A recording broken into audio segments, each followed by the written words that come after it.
ভাগবত গীতা। ভাগবত এবং গীতা দুটি আলাদা গ্রন্থ। অনেকে শ্রীমদ্ ভগবত গীতাকে দেখিয়ে বলে না ভাগবত গীতা, এটা ভাগবত গীতা কিন্তু না, ওটা হচ্ছে বলা হয় ভগবত গীতা। আর ভাগবত অন্য জিনিস। ভাগবত হচ্ছে 18 পুরাণের শ্রেষ্ঠ পুরাণ শ্রীমদ্ ভাগবত। আর ভগবত গীতা হচ্ছে 18 পর্বের মহাভারতের মধ্যে ভীষ্ম পর্বের অন্তর্গত কয়েকটি অধ্যায়। এইটা মূল পার্থক্য ভাগবত আর গীতার মধ্যে। ভাগবত কাকে বলে না, 18টি পুরাণের মধ্যে যে পুরাণটি শ্রেষ্ঠ বলে বৈষ্ণবগণ মনে করেন সেইটা হলো শ্রীমদ্ ভাগবত মহাপুরাণ। বৈষ্ণবগণ মনে করেন কেন বললাম, শাক্তরা কিন্তু মনে করে না শ্রীমদ্ ভাগবতকে শ্রেষ্ঠ পুরাণ হিসেবে। শাক্তদের কাছে আবার দেবী ভাগবত শ্রেষ্ঠ পুরাণ, শৈবদের কাছে আবার বায়ু পুরাণ বা শিব পুরাণ বা স্কন্দ পুরাণ শ্রেষ্ঠ পুরাণ। বৈষ্ণব সম্প্রদায়ের কাছে 18 পুরাণের মধ্যে শ্রেষ্ঠ পুরাণ হচ্ছে শ্রীমদ্ ভাগবত। তাই ভাগবত এবং গীতা এই দুটি হচ্ছে আমাদের সকলের স্মরণীয় বরণীয় গ্রন্থ। তা সেই শ্রীমদ্ ভাগবত 18,000 শ্লোকে পরিপূর্ণ একটি মহাপুরাণ। সেই পুরাণের শেষ শ্লোকটি দিয়ে আজকে আমার কীর্তন গানের প্রসঙ্গ শুরু করেছি। অন্তিম শ্লোক শ্রীমদ্ ভাগবতের, সেটা হচ্ছে নাম সংকীর্তনং যস্য, মানে যার নাম সংকীর্তন গাইলে সর্ব পাপ প্রণাশনম, সব পাপ বিনাশ হয়ে যায়। প্রণাশনম বলেছে মানে প্রকৃষ্ট রূপে নাশ হয়ে যায়। যার নাম সংকীর্তন গাইলে সব পাপ প্রকৃষ্ট রূপে নাশ হয়ে যায়। সর্ব পাপ প্রণাশনম। পরেই বলছে আবার প্রণাম দুঃখ শমন, যাকে প্রণাম করলে দুঃখ দূর হয়। তাহলে পাপ আর দুঃখ এই দুটোই তো আমাদের জীবনে চলাফেরার পথে অন্তরায় নাকি? আপনি ছোট থেকে বড় হতে পারছেন না এই দুটো কারণে, হয় দুঃখ পাচ্ছেন নয় পাপ হয়ে যাচ্ছে। আপনার জানতেও হয়ে যাচ্ছে, আপনার অজান্তেও হয়ে যাচ্ছে পাপ। এই পাপ আর দুঃখ, দুঃখ চোখে দেখা যায়, পাপ চোখে দেখা যায় না। পাপটার ফল ভোগ করলে তখন মনে হয় আমি নিশ্চয়ই কোনো পাপ করেছি তাই এই ফল ভোগ করছি। কিন্তু পাপটা চোখে দেখা, আমার যে পাপ হয়ে গেল সেটা চোখে দেখা সম্ভব হয় না। তাই যেটা দেখা যাচ্ছে না অথচ হয়ে যাচ্ছে সেটা পাপ, আর যেটা চোখের সামনে ঘটছে উপলব্ধি করছি মর্মে মর্মে সেটা দুঃখ। তাহলে পাপ আর দুঃখ এই দুটো নিয়েই আমাদের কষ্টের জায়গা। শ্রীমদ্ ভাগবতের শেষ কথাটি হলো যার নাম গাইলে পাপ দূর হয় আর যাকে প্রণাম করলেই দুঃখ দূর হয়, সেই হরির আমি শরণাপন্ন হলাম। তাই নাম সংকীর্তন করলে আমাদের পাপ দূর হয়ে যায়, আর নামের সঙ্গে সঙ্গে প্রণাম করতে হয়। প্রণাম তো নামের সঙ্গেই। যেখানেই হরিনাম সংকীর্তন হয় দেখবেন আপনাদের কানে হরিনামের ধ্বনি আসলেই মনে হয় এবার একটু প্রণাম করি ঠাকুরকে। কাজে নাম শ্রবণ করলেই প্রণাম আপনা আপনি এসে যায়, প্রণাম আপনা আপনি এসে যায় ভগবানের চরণে। প্রণাম নাম নিয়ে চৈতন্যদেব কি বলেছেন, নাম নামকারে বহুধা নিজ সর্বশক্তি সত্রার্পিতা নিয়মিত স্মরণেন কাল एतादृशी तव कृपा भगवन् ममापि दुर्दैवमीदृशमिहाजनिनानुरागः एतादृशी तव कृपा भगवन् ममापि दुर्दैवमीदृशमिहाजनिनानुरागः। এই বক্তব্য চৈতন্যদেবের। তিনি বলছেন হরিনামের যে কত বড় মহিমা সেটা আমরা উপলব্ধি করতে পারি না। 3টে মহিমা হরিনামের গৌরসুন্দর বলছেন, যে ভগবানের কৃপা ঝরে পড়ছে ভগবানের নামের মধ্যে দিয়ে। সেই কৃপা কি কি? প্রথম কৃপা হলো নাম নামকারী বহুধা। ভগবান একজন কিন্তু তার নাম অনেক, এটা প্রথম কৃপা। একটা ভগবান আমাদের, কিন্তু নাম অনন্ত।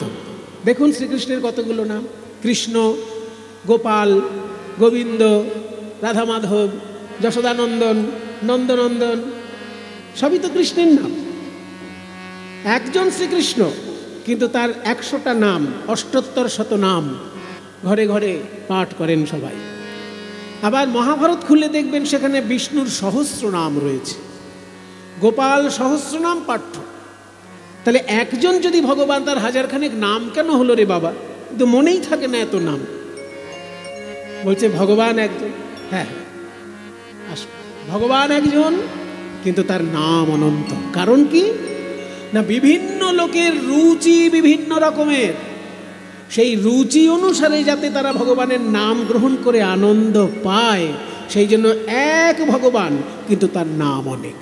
আমাদের প্রলয়বাবুর সঙ্গে আমাদের বহু বছরের আলাপ এবং বহু বছরের অন্তরঙ্গতা, তার এই ভালোবাসার ডাকে আপনাদের সকলের কাছে আমি উপস্থিত হতে পেরেছি। ভগবানের কৃপা, তার কাছে প্রার্থনা করি যে প্রলয়ের উপরে কৃপা বর্ষিত হোক এবং এই গ্রামবাসী সকলের উপর ভগবানের কৃপা ঝরে পড়ুক। কারণ আমরা মানুষ ভগবানের কৃপা না হলে এগোতে পারি না। যে কথা এক্ষুনি আমি বলছিলাম যে পাপ যে কিভাবে আমাদের হয়ে যায় আমরা বুঝতে পারি না। তাই হরিনাম সংকীর্তন শ্রবণের মধ্যে দিয়ে পাপ আপনা আপনি ক্ষয় হয়।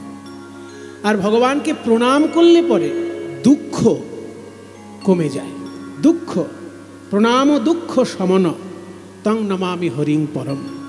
তো প্রণাম নিয়ে অনেক কথা বলা যায়, কিন্তু আগে আপাতত আমি হরি নাম নিয়ে কথা বলব।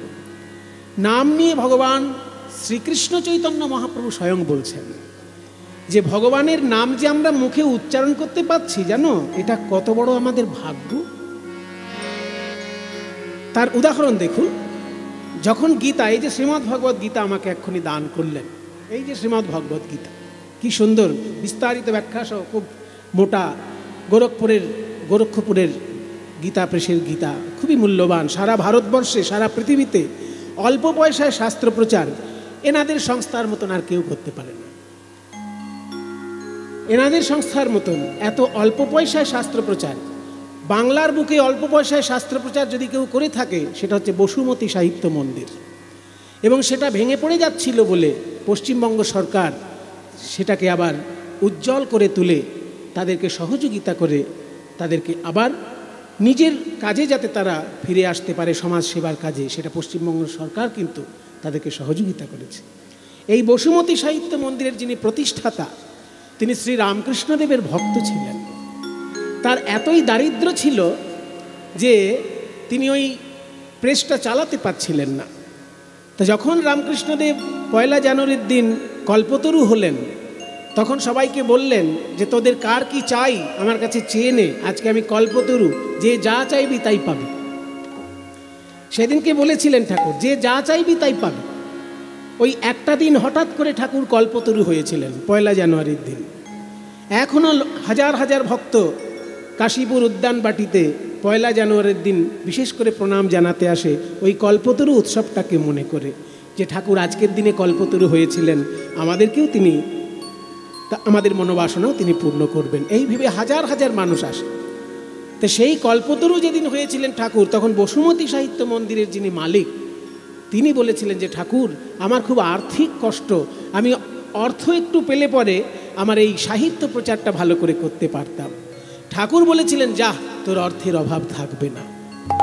কি অলৌকিকভাবে সেই বসুমতী সাহিত্য মন্দির অল্প পয়সায় এমনভাবে বই ছেপে ছেপে মানুষের সাহিত্যিক সেবা করতে লাগলো যে বসুমতী সাহিত্য মন্দিরের নাম চারিদিকে ছড়িয়ে পড়েছিল। কিন্তু পরবর্তীকালে তাদের আর্থিক অবস্থা খুবই খারাপ হয়ে যাওয়াতে আবার পশ্চিমবঙ্গ সরকারের দ্বারা সেই বসুমতী সাহিত্য এখনও অল্প পয়সায় বইপত্র বিক্রি করছে। আমাদেরও যখন বৈষ্ণব পদাবলীর প্রয়োজন হয়, আমরা বসুমতী সাহিত্য মন্দির থেকে কিনে আনি। বসুমতী সাহিত্য মন্দিরে 4টে বৈষ্ণব পদাবলীর সংস্করণ পাওয়া যায়। বিদ্যাপতির পদাবলী, চণ্ডীদাসের পদাবলী, গোবিন্দ দাসের পদাবলী এবং জ্ঞানদাসের পদাবলী। এই 4 জনের পদাবলী খুব অল্প পয়সায় কিনতে পাওয়া যায় বসুমতী সাহিত্য মন্দিরে। তাই বাংলার পক্ষে যেমন বসুমতী, তেমনি সারা ভারতবর্ষের পক্ষে গীতা প্রেস। অল্প পয়সায় এমনভাবে তারা শাস্ত্র প্রচার করে যে শ্রীমদ্ ভাগবত একটা বিরাট বড় মহাপুরাণ, কিন্তু খুব অল্প টাকায় কিনতে পাওয়া যায়। মাত্র 2 খণ্ডে তারা প্রকাশ করেছেন, মূল শ্লোক এবং বাংলা অনুবাদ তার পাশে পাশে আছে। তা সেইখানে যেমন ভগবান শ্রীকৃষ্ণের লীলা এবং অন্যান্য অবতারের লীলা বর্ণনা করা আছে। অন্তিম শ্লোক বলছে যে ভগবানের নাম করলে পাপ দূর হয়, ভগবানেরকে প্রণাম করলে পরে দুঃখ দূর হয়। চৈতন্যদেব বলছেন আমরা যে মুখে নাম বলতে পাচ্ছি এটাই অনেক বড় কৃপা। নাম নামাকারে বহুধা নিজ সর্বশক্তি। প্রথম কৃপা হলো ভগবান এক, তার নাম অনেক। বলে এর মধ্যে আবার কৃপার কি? এর মধ্যে তো ঝামেলা। একটা ভগবানের যদি একটা নাম হতো আমাদের মুখস্থ করতে সুবিধা হতো। এবার একটা ভগবানের যদি 1000 খানেক নাম হয়, ওই মুখস্থ করবো না অন্য কাজ করব? পরীক্ষার পড়া পড়বো না ভগবানের 1000 খানেক নাম মুখস্থ করবো? ছাত্ররা তো আগেই বেঁকে বসবে যে আমাদের পরীক্ষার পড়া করবো না 1000 ভগবানের নাম মুখস্থ করবো। বলে শোনো, তোমার ওই ক্ষুদ্র বুদ্ধিতে শাস্ত্র বিচার করো না। কেন একজন ভগবানের অনন্ত নাম হলো, তার বিশ্লেষণ হলো এই যে বিভিন্ন মানুষের রুচি বিভিন্ন রকমের, সেই রুচি অনুসারে যাতে তারা বিভিন্ন নাম গ্রহণ করে আনন্দ পায়, সেই জন্য এক ভগবানের অনেক নাম। যেমন শ্রীকৃষ্ণের এক নাম গোপাল, মানে গরুকে সে পালন করে, গরু পালন করে বলে গোপাল। এবার এই গোপাল নামটা মা যশোদার কাছে যতটা প্রিয়, এই গোপাল নামটা তো অন্যের কাছে অতটা প্রিয় হবে না। তাই মা যশোদা গোপাল বলে যখন ডাকে কৃষ্ণকে, তখন কিন্তু ওই গোপীনাথ, রাধানাথ এইসব নাম মা যশোদার মুখে আসবেই না। মা যশোদার মুখে আসবে গোপাল নাম। আবার শ্রীরাম সুদাম যখন কৃষ্ণকে ডাকবে, তারা কিন্তু গোপাল বলে ডাকবে না, তারা কানহাইয়া, এ ভাইয়া কানহাইয়া এধারা, কানহা এধারা। তাহলে শ্রীরাম সুদাম যখন ডাকছে কানাই বলে ডাকছে, তাদের ওই কানাই ডাকের মধ্যে এত আনন্দ যে তারা গোপাল বলেও আনন্দ পাবে না, আর তারা রাধানাথ গোপীনাথ তো বলবেই না। আর রাধানাথ গোপীনাথ, রাধা রমন, রাধা মোহন, এইসব নাম কারা বলবে? না যারা মধুর রসের আশ্রয়ে গোবিন্দকে ভালোবাসে, যারা রাধা গোবিন্দের সেবা করে অভ্যস্ত, যারা রাধা গোবিন্দকে উপাসনা করতে ভালোবাসে, তাদের কাছে রাধা রমন নাম প্রিয়, রাধা মোহন নাম প্রিয়, গোপীনাথ নাম প্রিয়। কিন্তু মা যশোদার ক্ষেত্রে সেটা খাটবে না, শ্রীরাম সুদামের ক্ষেত্রে সেটা খাটবে না। কারণ মা যশোদা হলেন বাৎসল্য রসের মূর্তিময়ী প্রতিমা, আর শ্রীরাম সুদাম হচ্ছে সখ্য রসের শ্রীকৃষ্ণের অন্তরঙ্গ বন্ধু। কাজেই ভগবান এক, কিন্তু তার রসাস্বাদন বিভিন্ন রকমের। তাই বিভিন্ন রুচির ভক্ত বিভিন্নভাবে যাতে তার নাম নিতে পারে, ওই জন্য এক ভগবানের অনন্ত নাম। এটা প্রথম কৃপা।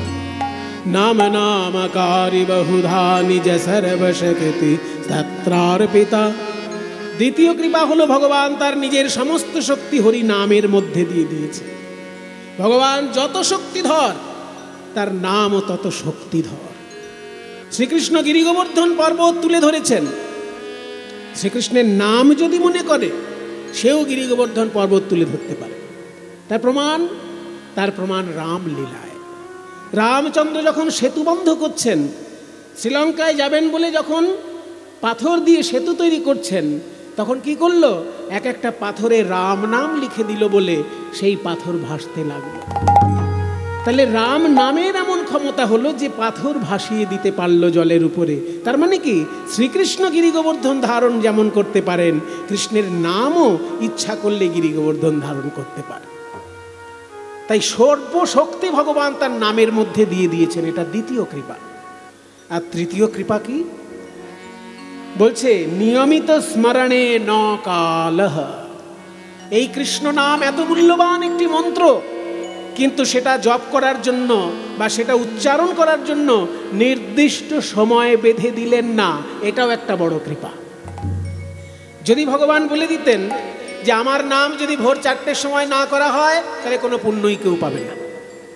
তাহলে যাদের 4টের সময় ওঠা অভ্যাস নেই, তারা কোনোদিনই পুণ্য পাবে না। যদি কালে ভদ্রে কেউ 4টের সময় উঠে তার নামটা করতে পারে, তবে পুণ্য পাবে। কিন্তু ভগবান বেঁধে দিলেন না কোনো সময়, বললেন তোমার যেমন খুশি, যখন খুশি, যেভাবে খুশি হরিনাম নিলেই তার পুণ্য তুমি পাবে। তাই এই যে সময় বেঁধে দিলেন না, এটাও একটা বড় কৃপা। তাই 3 রকমের কৃপা হরিনামের মধ্যে ঝরে পড়ছে, চৈতন্যদেব বলছেন। কিন্তু আমার এমন দুর্ভাগ্য যে এত কৃপা সত্ত্বেও সেই নামের প্রতি আমার কোনো রুচি হলো না। খাইতে শুইতে নাম যথা তথা লয়, কাল দেশ নিয়ম নাই সর্বসিদ্ধি হয়। সর্বশক্তি দিলা নামে করিয়া বিভাগ,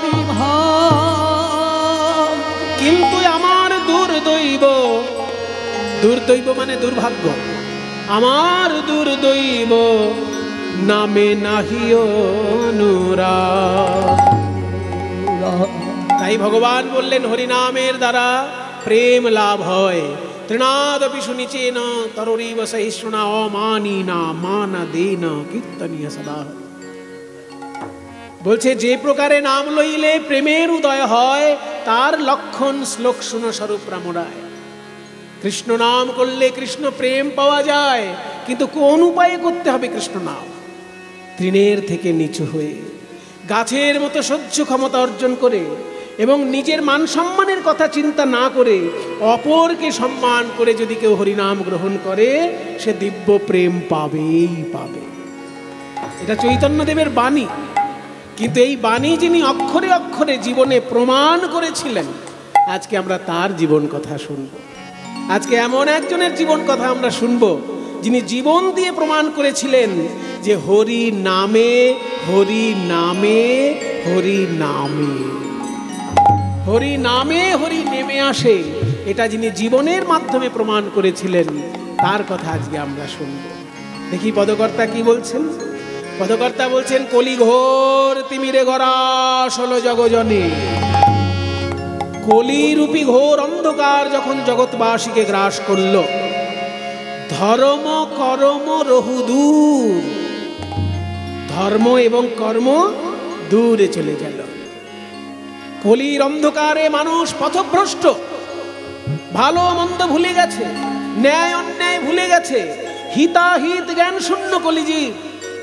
কিন্তু এমন সময় সৌভাগ্যক্রমে নবদ্বীপের সৌভাগ্য আকাশে উদিত হলো প্রেমের ঠাকুর গৌরচন্দ্র মহাপ্রভু। অসাধনে চিন্তামণি বিধি মিলাওলো আনি, গোরা বড় দয়ার ঠাকুর। তাই বলি গোরা গুণ কহনে না যায়, না যায় গো, গোরা গুণ কহনে না যায়, না যায় গো, গোরা গুণ কহনে না যায়, না যায়। কত শত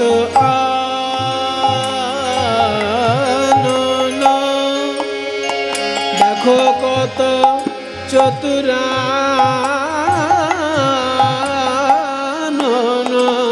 কত শতানন, কত চতুরানন,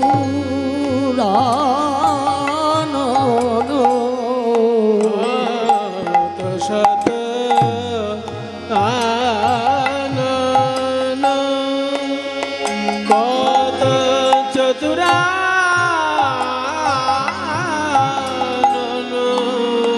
কত শত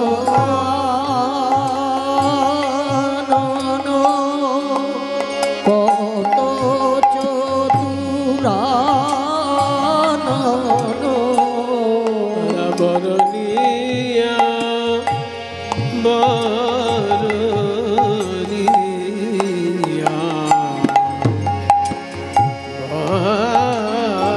বরণিয়া বরণিয়ায় নাহি পায়, নাহি পায়, বরণিয়া নাহি পায়, নাহি পায়, কহনে না যায়, যায় গো, গোরা গুণ কহনে না যায়।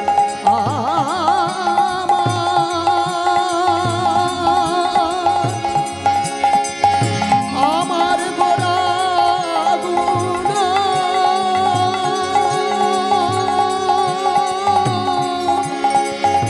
কহনে না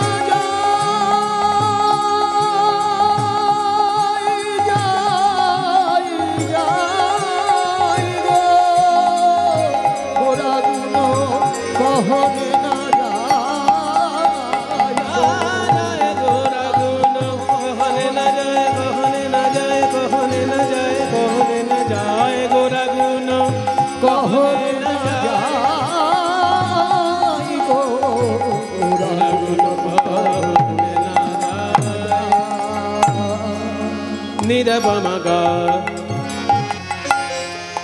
pamaga sa ga ga ma ma pa pa da da ni nida pamaga ma pa da ni ni pani ni pa sa pani pa sa ma ga sa ni da pa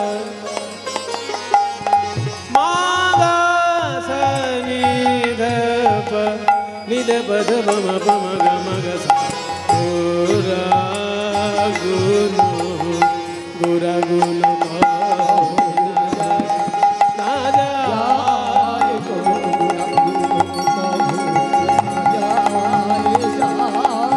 कहने न जाए कहने न जाए कहने न जाए जाए जाए गora guno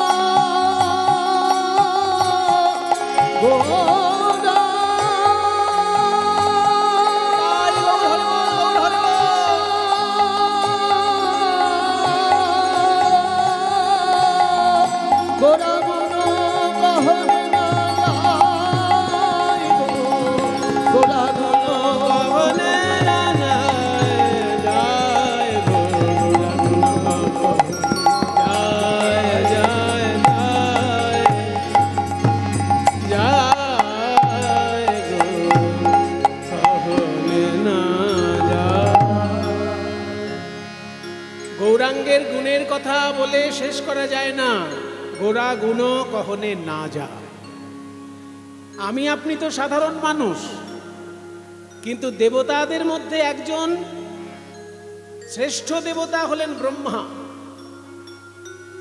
ব্রহ্মা সৃষ্টিকর্তা ব্রহ্মা চার মুখে চার বেদ পাঠ করেন কিন্তু সেই ব্রহ্মাও গৌরাঙ্গের গুণের কথা বলে শেষ করতে পারছেন না এই ব্রহ্মা কলিযুগে কিভাবে এলেন না ব্রহ্মা যখন মনে মনে ভাবলেন যে আমার মতন সৃষ্টিকর্তা আর কেউ নেই কারণ আমি প্রাণ দান করি কেউ তো প্রাণ দান করে সৃষ্টি করতে পারছে না কাজে আমি যেহেতু প্রাণ দান করতে পারি আমি তাই সৃষ্টিকর্তা শ্রেষ্ঠ দেবতা শুনেছি কৃষ্ণ বলে একটা ছেলে আছে সে নাকি খুব বড় ভগবান সে কি আমার থেকেও বড় দেবতা আমি তাকে পরীক্ষা করতে চাই এই চিন্তা করে ব্রহ্মা বৃন্দাবনে একবার এলেন কৃষ্ণের লীলা পরীক্ষা করার জন্য যে লোকে বলে কৃষ্ণ ভগবান কিন্তু আমার কাছে তো কৃষ্ণ একটা ছেলে মানুষ বাচ্চা ছেলে কৃষ্ণ ও ভগবান হবে কি করে আরে বাবা ভগবান হলে কি তার এই বদভ্যাসগুলো থাকে বাড়িতে বাড়িতে মাখন চুরি করে খাওয়া এটা কোনো ভগবানের লক্ষণ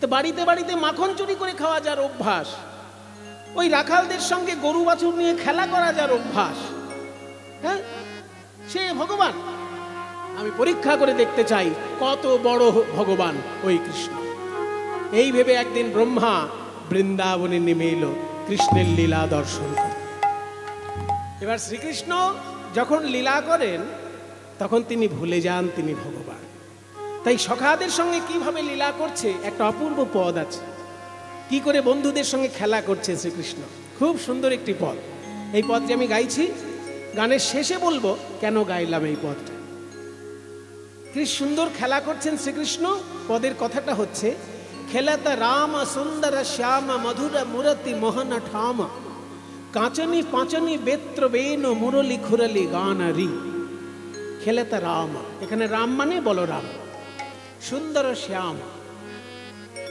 মধুর মুরতি মোহন ঠাম কাঁচনি কাঁচনি মানে বেশভূষা বেশভূষা তার কি কি আছে না, পাচনি, পাচনি মানে গরু তাড়ানো লাঠি, বেত্র একটা বেত আছে, আর বেনু একটা ছোট বাঁশি আছে। ছোট বাঁশিকে বেনু বলে। ছোট বাঁশি যেগুলো, সেগুলোর আওয়াজ তীক্ষ্ণ হয়।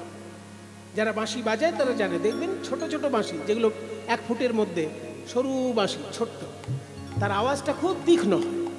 আর যেগুলো মোটা বাঁশি বড়, সেগুলোর আওয়াজ গম্ভীর হয়।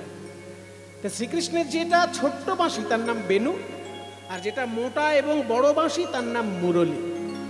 তাই বলছে কাচনি পাচনি বেত্র বেনু মুরলী খুরলি গানারি আরে কি বা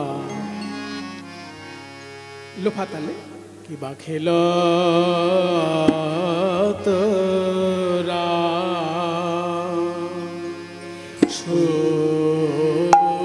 সুন্দর শ্যাম মধুর মূরতি মোহন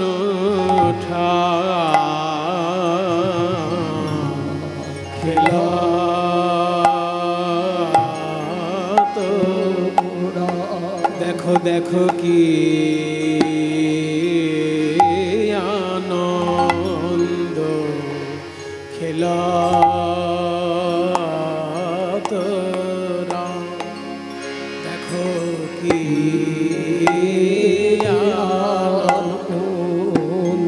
আজ যমুনার তীরে কি আনন্দ, আজ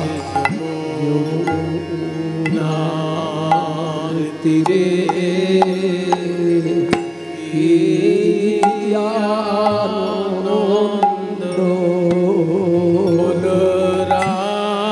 বলরাম কানাই খেলা করে আজ যমুনার তীরে কি আনন্দ,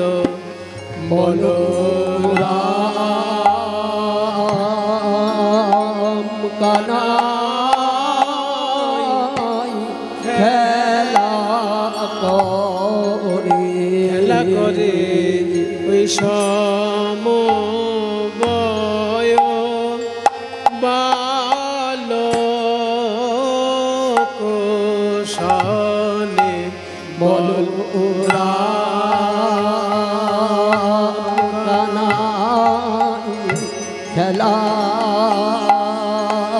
করে সমবয়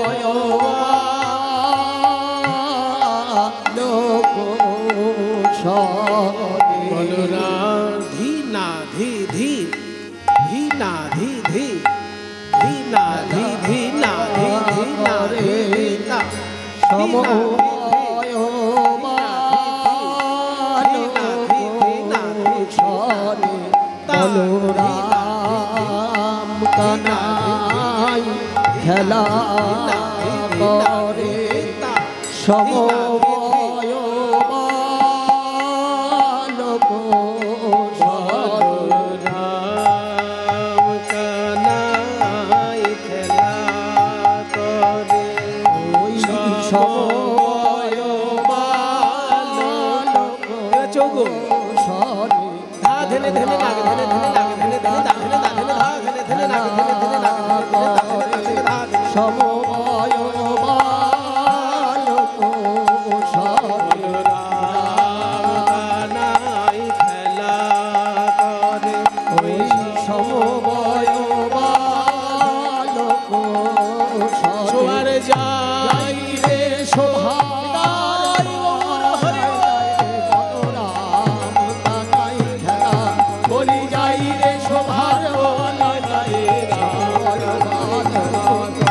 যাই রে শোভার বাগাই যাই রে রাম কানাই খেলা করে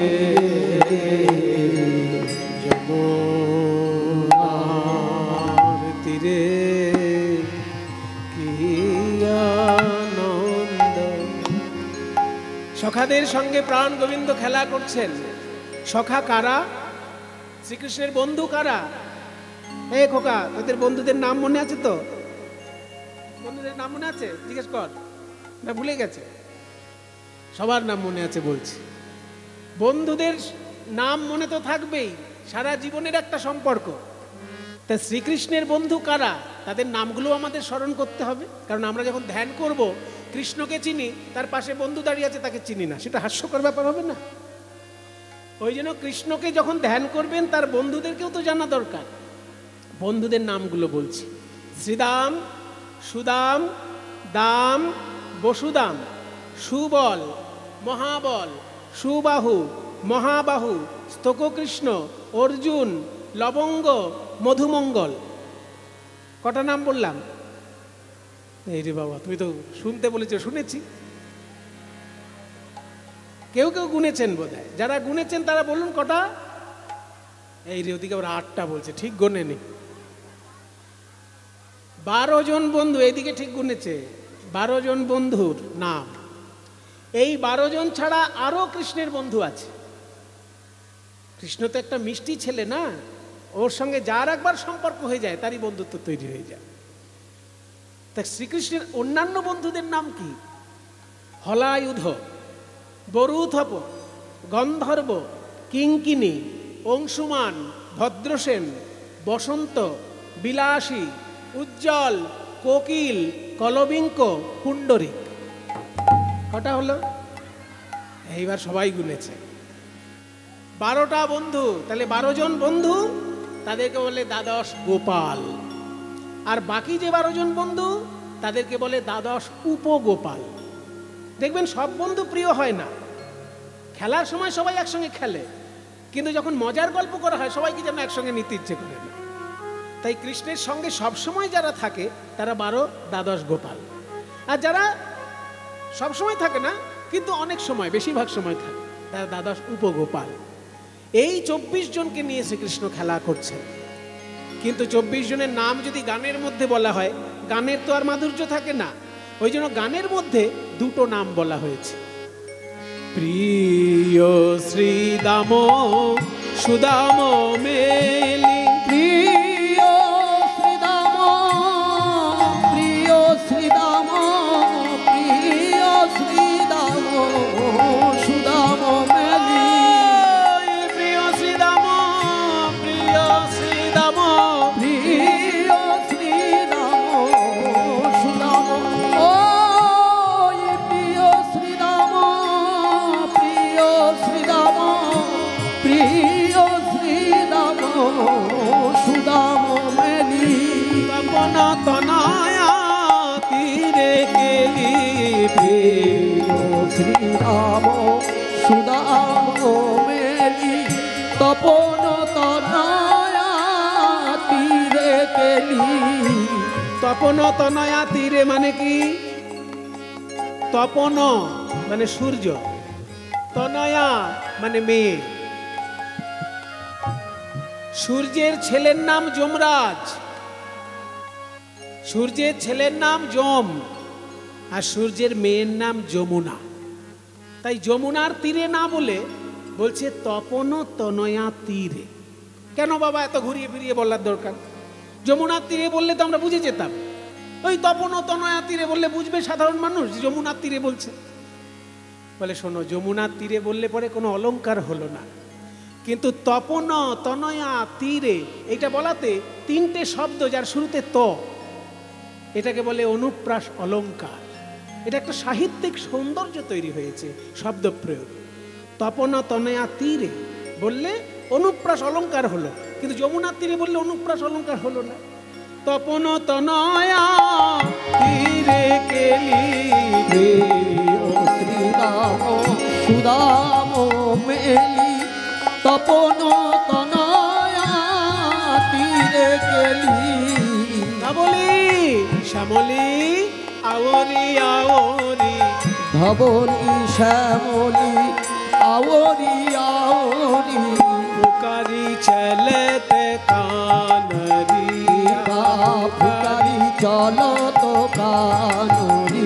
কিবা ফুকারি জল ধেনুর নাম লয়ে পুকারি ধেনুর নাম লোরে ফুকারি ধেনুর নাম লোরে পুকারি চলে কান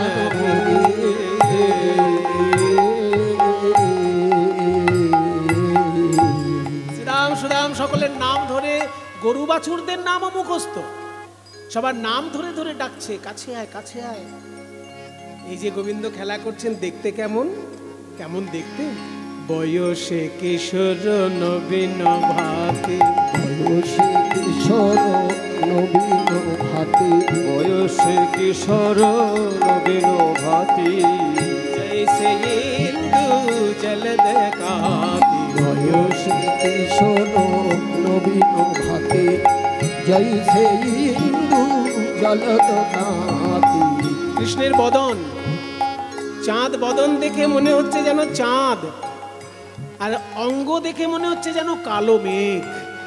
জৈসে, জৈসে মানে ঠিক যেন, ইন্দু জলদ কাঁতি, ইন্দু মানে চাঁদ, জলদ মানে মেঘ, কাঁতি মানে কান্তি, যেন মেঘের পরে চাঁদ উঠেছে, মেঘের পরে চাঁদ উঠেছে। ওই বদন দেখলে এই মনে হয় মেঘের পরে চাঁদ উঠেছে। ওই বদন দেখলে এই মনে হয় মেঘের পরে চাঁদ উঠেছে। বদন দেখলে এই মনে হয় মেঘের পরে চাঁদ উঠেছে। চারু চন্দ্রিকা গুঞ্জাহার, চারু চন্দ্রিকা গুঞ্জাহার, চারু চন্দ্রিকা গুঞ্জাহার। আহা মরি শোভারে চারু চন্দ্রিকা গুঞ্জাহার, চারু চন্দ্রিকা গুঞ্জাহার।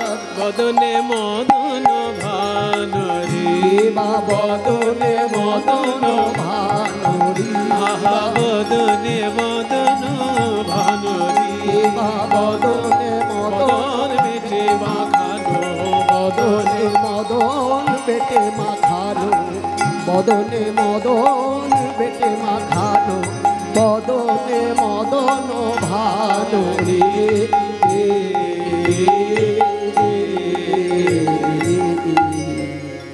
মিষ্টি দেখতে ভগবান, কিন্তু যিনি দেখতে এসেছেন তিনি তো শুষ্ক, তিনি তো রসিক নন, তিনি এসেছেন ভগবানকে পরীক্ষা করতে। কালো একটা ছেলে কোথাকার, একে দেখতে কালো, তারপর আবার স্বভাবে চোর, লোকের বাড়িতে মাখন চুরি করে বেড়ায়, একে আবার ভগবান বলে সম্মান করছে সবাই। আমি ব্রহ্মা, আমি পরীক্ষা করে দেখব ও কত বড় ভগবান। কিন্তু পদ যিনি লিখেছেন বলছে, যিনি খেলা করছেন রাখালদের সঙ্গে তিনি কে জানো? রাখাল সেজে থাকলেও তিনি রাখাল নন। যেমন ভারতবর্ষের যিনি রাষ্ট্রপতি, তার যদি কখনো ইচ্ছা হয় আমি একটু অভিনয় করব, এবার যিনি নাটকের ডিরেক্টর তিনি বলছেন, দেখুন আপনি যে অভিনয় করবেন আমি যে পার্ট দেবো, যে অভিনয় করতে বলবো সেই চরিত্রেই কিন্তু অভিনয় করতে হবে, আপনি বলতে পারবেন না যে আমি হিরো হব বা হিরোইন হব। বলছি হ্যাঁ রে বাবা, আমার একটা অভিনয়ের চরিত্র একটা পেলেই হলো, আমি একটু নাটক করতে চাই। তখন যদি তিনি চাকর সেজে নাটক করেন, তা তিনি কি চাকর হয়ে গেলেন? অভিনয় যতক্ষণ করছেন ততক্ষণ তিনি চাকর। ভারতের রাষ্ট্রপতি যিনি, তার যদি চাকর সেজে অভিনয় করার ইচ্ছা হয়, তাতে যেমন সে চাকর হয়ে যায় না, সে তার অভিনয়ের রস আস্বাদন করার জন্য চাকর হয়েছে মাত্র, কিন্তু তিনি সারা ভারতবর্ষের মাথার মনে। ঠিক তেমনি যিনি গোয়ালা সেজে রাখালদের সঙ্গে খেলা করছেন, উনি রাখাল সেজেছেন মাত্র, উনি কে জানো? আগমনি গম বেদসার, আগমনি গম বেদসার, আগমনি গম, আগমনি গম, আগমনি গম আগমনি গম, আগমনি গম, আগমনি গম বেদসার, আগম নিগম বেদ। সনাতন শাস্ত্র তিন ভাগে প্রধানত বিভক্ত, আগম নিগম বেদ। আগম কাকে বলে না, আগতং শিব বক্তৃভ্য গতং চ গিরিজা শ্রুতৌ। যে শাস্ত্র শিবের মুখ থেকে বেরিয়েছে, মা দুর্গার কানে প্রবেশ করেছে, সেটা হলো আগম শাস্ত্র। সাধারণ লোক যাকে তন্ত্রশাস্ত্র বলে জানে, সেটা আগম শাস্ত্র। শিবের মুখ থেকে এসেছে, মা দুর্গার কানে প্রবেশ করেছে। আর যে শাস্ত্র ব্রহ্মার মুখ থেকে বেরিয়ে নারদের কানে প্রবেশ করেছে, যেমন 18 পুরাণ, স্মৃতিশাস্ত্র, এগুলো ব্রহ্মার মুখ থেকে বেরিয়ে নারদের কানে প্রবেশ করেছে, তাকে বলে নিগম শাস্ত্র। আর বেদ হলো মুনি ঋষি যখন ঈশ্বরকে চিন্তা করতে করতে স্বয়ং ঈশ্বর মন্ত্ররূপে যখন মুনি ঋষির হৃদয়ে আবির্ভূত হয়েছেন, তাকে বলে বেদ। কাজে শিবের শাস্ত্র আগম, ব্রহ্মার শাস্ত্র নিগম, আর ঋষিগণের যে শাস্ত্র সাক্ষাৎ ঈশ্বর মন্ত্ররূপে অবতীর্ণ, তাকে বলে বেদ। এই তিন রকমের শাস্ত্রের যিনি সার তত্ত্ব, তিনিই আজকে রাখাল বেশে লীলা করছেন। আগম নিগম বেদ আগম নিগম আগম নিগম আগম নিগম বেদ লীলায় করত গোঠ বিহার। আগম নিগম বেদ লীলাই করত গোঠ বিহার। এইবার আপনাদেরকে বলবো গানটি কেন শুনতে বলেছিলাম। বলেছিলাম না গানের শেষে বলবো, এই সেই পদটি এবার শেষ হবে। এত সুন্দর পদ, পদের ভাষা শুনে মনে হচ্ছে গোবিন্দ দাসের লেখা বোধহয়, কিংবা চণ্ডীদাস বিদ্যাপতির লেখা হবে। কিন্তু এত সুন্দর পদ যিনি লিখেছেন বাংলার বুকে, তিনি একজন মুসলমান কবি। আশ্চর্য আমাদের বাংলার সাধনা, আশ্চর্য আমার ভারতবর্ষের সাধনা, যেখানে হিন্দু মুসলমান শিখ খ্রিস্টান সবাই মিলেমিশে সাহিত্য সাধনা করেছে। কিছু কিছু সন্ত্রাসবাদী ধান্দাবাজি লোক, কিছু কিছু ধান্দাবাজ বদমাইশ সন্ত্রাসবাদী, তারা মানুষের মধ্যে ভেদাভেদ সৃষ্টি করে। কিন্তু আমার ভারতবর্ষের মুনি ঋষিগণ সারা পৃথিবীতে শুনিয়েছেন শান্তির বাণী। আমার ভারতবর্ষের মুনি ঋষিগণ পৃথিবীকে বলেছেন, শৃণ্বন্তু বিশ্বে অমৃতস্য পুত্রাঃ, হে পৃথিবীর মানুষ তোমরা শোনো, তোমরা সবাই অমৃতের সন্তান, তোমরা সবাই অমৃতের সন্তান। আরো ভারতবর্ষের মুনি ঋষিগণ বলেছেন, অয়ং নিজ পরবেতি গণনা লঘু চেতসাম উদার চরিতানান্তু বসুধৈব কুটুম্বকম। সব মুনি ঋষির বাণী বলছে, এটা আমার ওটা অন্যের, এই চিন্তা নিয়ে যারা থাকে তাদের চিন্তা ভাবনা খুব সংকীর্ণ। অয়ং নিজ পর বা ইতি পরবেতি, মানে এটা আমার ওটা অন্যের। এই আমার তোমার ভেদাভেদ যার থাকে তার বুদ্ধিটা সংকীর্ণ। উদার চরিত্র যারা, উদার চরিতানান্ত বসুধৈব কুটুম্বকম, সারা পৃথিবীটাই তার কাছে আত্মীয় স্বরূপ। এই হলো আমার ভারতবর্ষের মুনি ঋষির বাণী। তাই দেখুন মুসলমান হয়ে কি সুন্দর পদাবলী রচনা করেছে। আজকে তো কোটি কোটি মুসলমান আছে ভারতবর্ষে, এত সুন্দর পদাবলী আর কি কেউ লিখছে? কারণ বিদেশি সন্ত্রাসবাদীদের কাছ থেকে তারা সন্ত্রাসের শিক্ষা পাচ্ছে, তারা নজরুল ইসলামের কাছে সাহিত্যের শিক্ষা নিচ্ছে না। এটাই হচ্ছে এখন আমাদের দুর্ভাগ্য, যে বিদেশির কাছ থেকে সন্ত্রাসবাদের শিক্ষা নিচ্ছে ভারতের মুসলমান, কিন্তু ভারতবর্ষের মুসলমান, বাঙালি মুসলমান নজরুল ইসলামের কাছে শিক্ষা নিচ্ছে না, কবির সাহেবের কাছে শিক্ষা নিচ্ছে না। কবিরের শিক্ষা, নজরুল ইসলামের শিক্ষা যদি মুসলমান সমাজ গ্রহণ করে, সেদিনকে শান্তির পরিবেশ সারা পৃথিবী আমাদেরকে দেখে শিখবে। এই তো তার জলজান্ত উদাহরণ। এত সদ শ্রীকৃষ্ণ খেলা করছেন সখাদের সঙ্গে, অথচ লেখক মুসলমান। লেখকের নাম নাসির মাহমুদ। নাসির মাহমুদ করতয়াস, নাসির মাহমুদ করতয়াস, আমায় চরণ ছাড়া করো না প্রভু। নাসির মাহমুদ আমায় চরণ ছাড়া করো না প্রভু আমি ওই চরণে শরণ নিলাম। আমায় চরণ ছাড়া করো না প্রভু ওই নাসির মামু করো দয়া। মায়েরা, কীর্তন গানের একটা রীতি আছে। যখন পদকর্তার নাম মুখে বলা হবে তখন গায়ক শ্রোতা সবাই তাকে প্রণাম করবে। এই গানের লেখক মুসলমান, কিন্তু তবু আমরা তাকে প্রণাম করব, কারণ তিনি কৃষ্ণের লীলার পদাবলী রচনা করেছেন।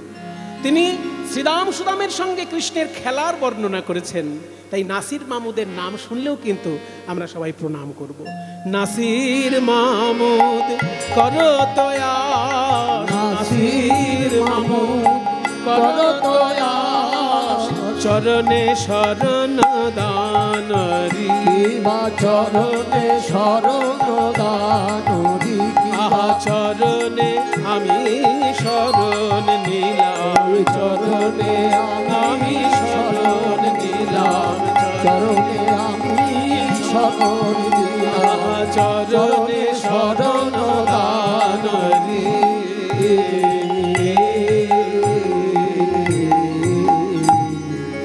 এত সুন্দর খেলার বর্ণনা লিখেছেন নাসির মামুদ। এই পদের মধ্যে আমরা শুনলাম কি করে কিভাবে খেলা করছেন শ্রীকৃষ্ণ। এমন সময় ব্রহ্মা চিন্তা করলেন আমি পরীক্ষা করব। জয় নিতাই। এত সুন্দর কীর্তন অনুষ্ঠান আপনারা সকলে মিলে পরিচালনা করছেন। কীর্তন কমিটির ভক্তগণ আপনাদের কাছে ভিক্ষার আঁচল নিয়ে যাবে। যে যেমন পারবেন প্রাণ ভরে গৌর গোবিন্দ সেবায় আপনারা দান করবেন। ওনারা ভিক্ষার আঁচল নিয়ে আপনাদের কাছে যাচ্ছেন। প্রাণ ভরে আপনারা গৌর গোবিন্দ সেবায় দান করুন। ব্রহ্মা মনে মনে চিন্তা করলেন, হতে পারে না, আমি সৃষ্টিকর্তা ব্রহ্মা, আর ওই ছোট্ট ছেলে কৃষ্ণ ভগবান হয়ে পূজা নেবে, আর আমি গ্রহণ দেখবো চোখে দাঁড়িয়ে। এক্ষুনি আমি পরীক্ষা করে দেখবো কেমন ভগবান। এই বলে ব্রহ্মা কি করলেন, নিজ শক্তি বলে শ্রীকৃষ্ণের ওই বন্ধু বান্ধব যারা ছিল তাদেরকে হরণ করে নিলেন। আর শ্রীকৃষ্ণের সঙ্গে যেসব বাছুরগুলো ছিল তাদেরকেও হরণ করে নিলেন। খেয়াল করবেন, আমি কিন্তু বলিনি গরুগুলো হরণ করে নিলেন, কি বললাম, বাছুরগুলোকে হরণ করে নিলেন। তাহলে গরু গেল কোথায়? আসলে ওই দিনটা ছিল বলরামের জন্মদিন। যেহেতু দাদা বলরামের জন্মদিন, ওই জন্য বলরাম দাদা গোষ্ঠে এসেছিলেন, কিন্তু একটু পরেই বড় গরুগুলোকে নিয়ে তিনি বাড়ি চলে গেছে। শুধু বাছুরগুলো কৃষ্ণের কাছে রেখে গেছে। যে বড় গরুর শিং বড় বড়, তারা গুতিয়ে দিতে পারে, কিন্তু বাছুর তো আর গুতোতে পারবে না। ওই বাছুর কৃষ্ণের কাছে থাকে। দাদা তো সবসময় ভাইকে ছোট বলে মনে করে, ভাইয়ের যতই শক্তি থাকে। তাই দাদা বলরাম করেছে কি, গরুগুলো নিয়ে বাড়ি চলে গেছে, বাছুরগুলোকে আর বন্ধুদেরকে কৃষ্ণের কাছে রেখে দিয়ে চলে গেছে। যারা গরু বাছুর পালন করেন তারা আমার সঙ্গে একমত হবেন না। তারা বলবেন, ভাই সুমন আপনি ভুল বলছেন। বাছুর যদি কোনো মাঠে থেকে যায়, তাহলে সেই বাছুরের যে মা, ওই গরুটাকে কোনো মতেই বাড়িতে নিয়ে যাওয়া যায় না। বাছুর সঙ্গে যাবে তবে গরু বাড়িতে আসবে, তাই না? বাছুর মাঠে রেখে গরু কখনো আসে? তাহলে কি করে বলরামের সঙ্গে গরু চলে এলো আর বাছুর থেকে গেল কৃষ্ণের কাছে? আর এমন তো না যে কৃষ্ণের সব গরুগুলোর গলায় দড়ি বাঁধা আছে, দড়ি টেনে টেনে নিয়ে যাচ্ছে। দড়ি টেনে নয়, বাঁশির সুরে তাদেরকে নিয়ে যাওয়া হতো। তাহলে গরুগুলো গেল কি করে? আসলে সারা পৃথিবীর সঙ্গে বৃন্দাবনকে গুলিয়ে ফেলবেন না। অন্যান্য জায়গায় বাছুর যদি মাঠে থাকে গরু বাড়িতে যায় না, কিন্তু বৃন্দাবনের মাঠ আলাদা, কারণ সেখানে কৃষ্ণ আছে। ওই গরুগুলো কৃষ্ণকে এত ভালোবাসে আর এত বিশ্বাস করে, ওই গরুগুলো দেখছে কৃষ্ণ যখন আছে আমার বাছুরের কোনো ক্ষতিই হতে দেবে না। কৃষ্ণের কাছে যেহেতু আমার বাছুর আছে, আমি নিশ্চিন্ত মনে বাড়ি যেতে পারি। তাই কৃষ্ণের উপর ভরসা করে সব বাছুরগুলো রেখে গরু চলে গেছে বাড়ি, আর বলরামও চলে গেছে বাড়ি। কৃষ্ণের সঙ্গে শুধু বন্ধুরা আছে আর বাছুরগুলো আছে। তাই বলরাম যখন হরণ করলেন বাছুর আর ওই শ্রীরাম সুদাম, কৃষ্ণ অবাক হয়ে গেলেন। শ্রীরাম শ্রীরাম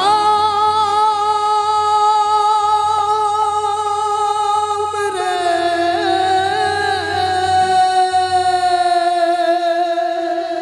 ধবলি ধবলি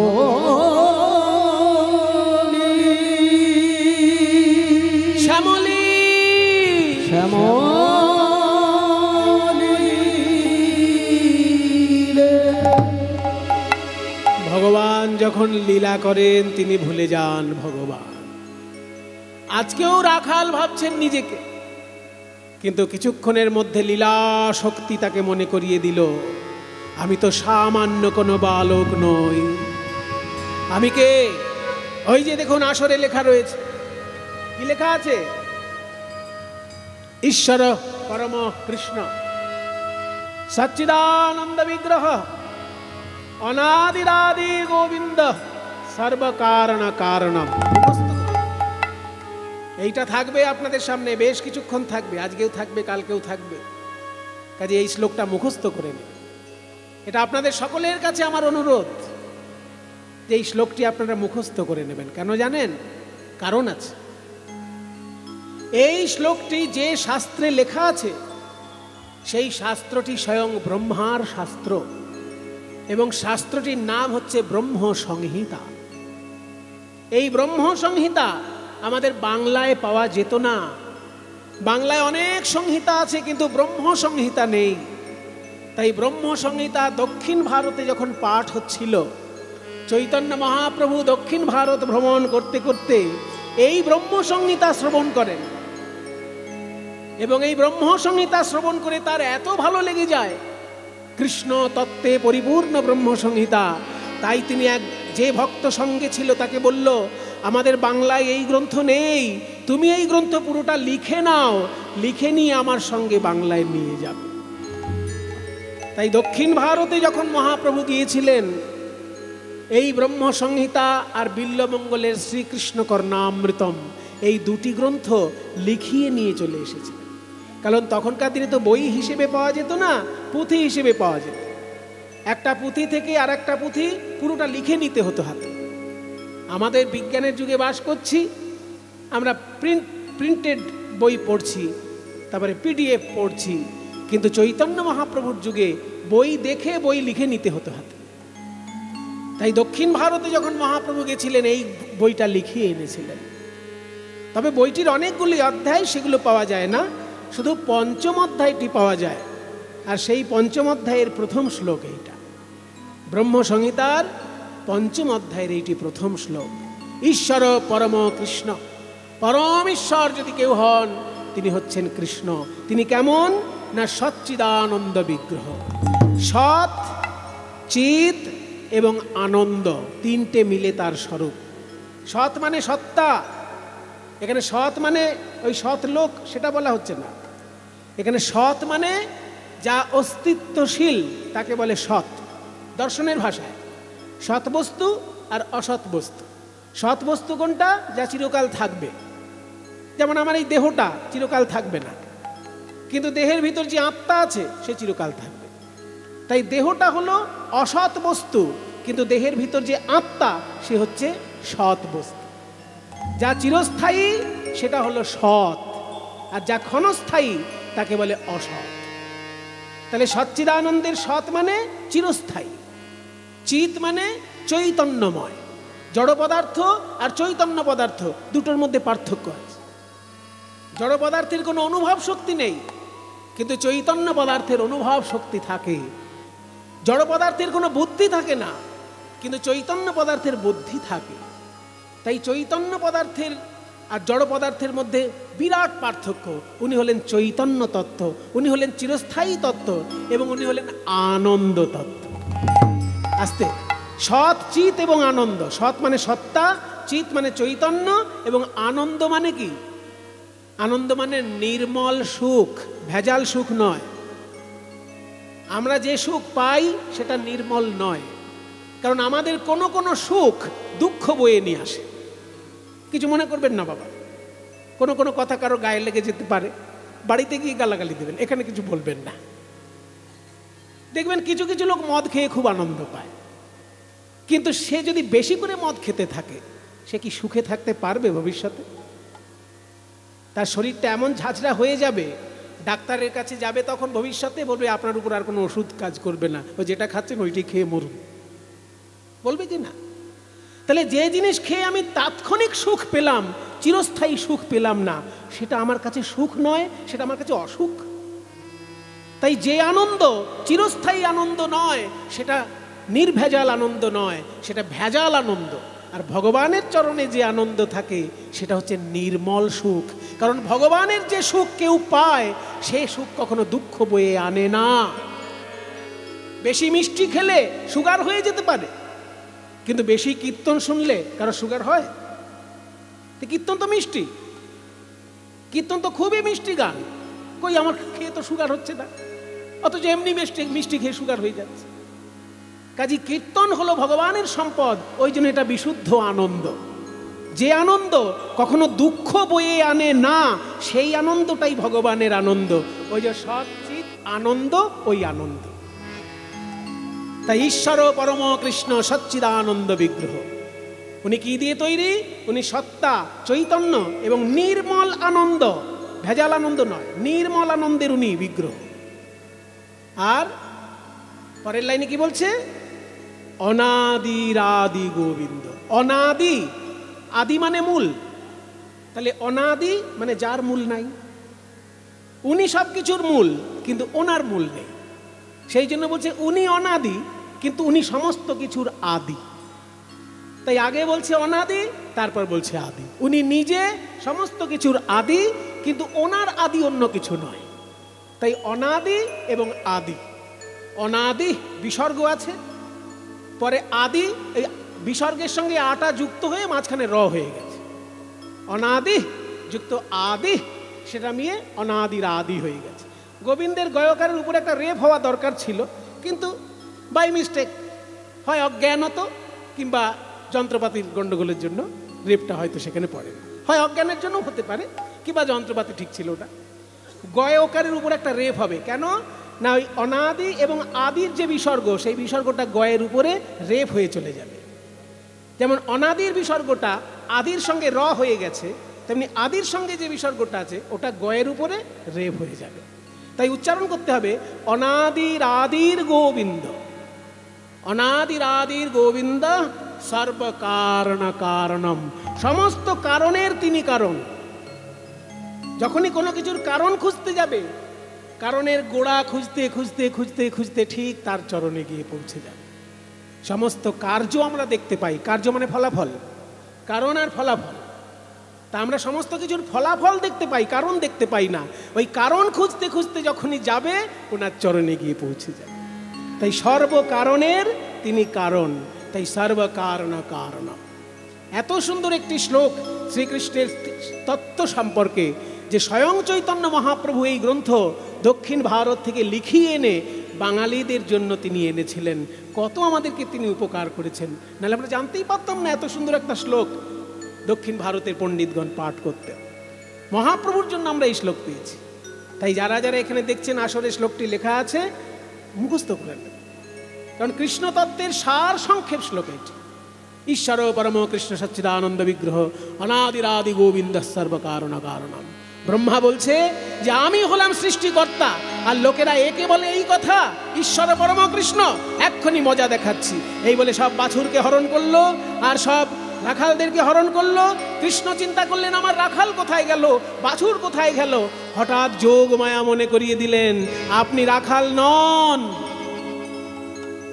আপনি হলেন ঈশ্বর পরম কৃষ্ণ সচ্চিদানন্দ বিগ্রহ অনাদিরাদি গোবিন্দ সর্বকারণ কারণ।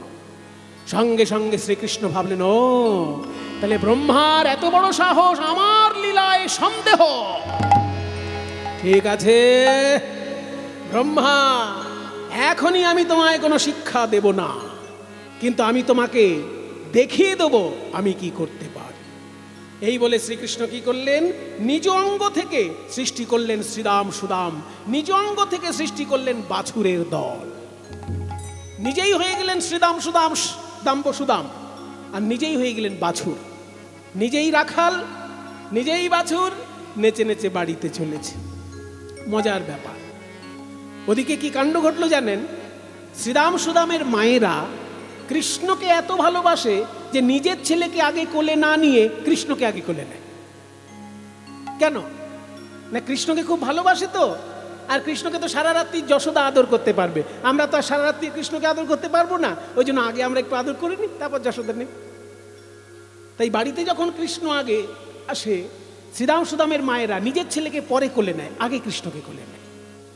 আর গরুগুলো পর্যন্ত কৃষ্ণকে এত ভালোবাসে যে নিজের বাছুরের জন্য দুধ দোয়ানোর আগে কৃষ্ণের জন্য আগে দুধ দুইতে দেয়। বাছুর যদি দুধ খেতে আসে খেতে দেয় না, আগে কৃষ্ণের জন্য দুধ দোয়ানো হবে, তারপর বাছুরকে দুধ খেতে দেবে। গরুগুলো পর্যন্ত কৃষ্ণকে এত ভালোবাসে। কিন্তু সেই দিনকে ঘটলো এমন ঘটনা যে সেদিনকে শ্রীরাম সুদামের মায়েরা যার যার ছেলেকেই আগে কোলে নিচ্ছে, কৃষ্ণকে কোলে নিচ্ছে না। সেদিনকে বাছুরগুলো সরাসরি এসে দুধের গরুর বাঁটে মুখ দিচ্ছে, গরুগুলো কিচ্ছু বলছে না। এই দৃশ্য বলরাম দেখে অবাক হলেন, কারণ বলরাম তো কোনোদিন এই দৃশ্য দেখেননি। তাই বলরাম যখনই ধ্যানে বসলেন, দেখলেন কি শ্রীরাম সুদামের মায়েদের কোলে শ্রীরাম সুদাম নয়, সবাই কৃষ্ণ বসে আছে।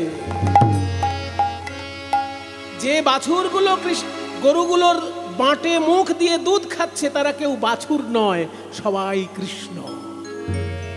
এই রূপ দর্শন করে বলরাম চিৎকার করে উঠলেন, কানাই দাদা কি হলো তোমার? এ আমি কি দেখছি? কি দেখছো তুমি? শ্রীরাম সুদামের মায়েদের কোলে শ্রীরাম সুদাম নেই, রয়েছিস তুই। চুপ চুপ চুপ চুপ চুপ করো দাদা, যা দেখে ফেলেছো কাউকে বলো না। তোমার জন্মদিন বলে তুমি আজকে তাড়াতাড়ি চলে এলে না গরুগুলোকে নিয়ে, তারপর একটা বিরাট কাণ্ড ঘটেছে। স্বয়ং ব্রহ্মা এসে আমার বাছুরগুলো হরণ করে নিয়েছে, আমার বন্ধুদেরকে হরণ করে নিয়েছে। তাই আমি নিজেই হয়েছি বন্ধু আর নিজেই হয়েছি বাছুর। এইরকম 1 বছর ধরে আমি লীলা করব দাদা, তুমি কাউকে কিছু বলো না, সবাই জানুক, পরে জানতে পারবে, তুমি কাউকে কিছু বলো না। মায়েরা 1টা বছর ধরে এই আশ্চর্য লীলা চলল। কৃষ্ণ নিজেই বাছুর, নিজেই গোয়ালা, নিজেই গোষ্ঠে যাচ্ছেন, আবার নিজেই গোষ্ঠ থেকে বাড়িতে আসছে। 1 বছর। 1 বছর পর যখন ব্রহ্মা ভাবলো একটু মজা দেখে আসি, ওই কেলে ছোড়া কৃষ্ণকে নিয়ে ব্রজবাসী কি করছে দেখি। বেশ ভগবান সেজেছিল, আমি যখন হরণ করে নিয়ে সবাইকে গিরি গুহায় রেখেছি, ওকে নিশ্চয়ই এতক্ষণে সবাই বৃন্দাবন থেকে বাইরেই বার করে দিয়েছে। কৃষ্ণের মজা দেখবে বলে ব্রহ্মা এলো। কি দেখলো? দেখে যেমন ব্রজ তেমন আছে, যেমন ব্রজ তেমন আছে, দেখে যেমন ব্রজ তেমন আছে। দাম সুদাম দাম বসুদাম, দেখে যেমন ব্রজ তেমন আছে। ওই শ্রীরাম সুদাম দাম বসুদাম, যেমন ব্রজ তেমন আছে। শ্রীরাম সুদাম দাম বসুদাম, বাছুরের দল, গরুর দল, সবাইকে দেখে ব্রহ্মা অবাক হয়ে গেলেন। কে?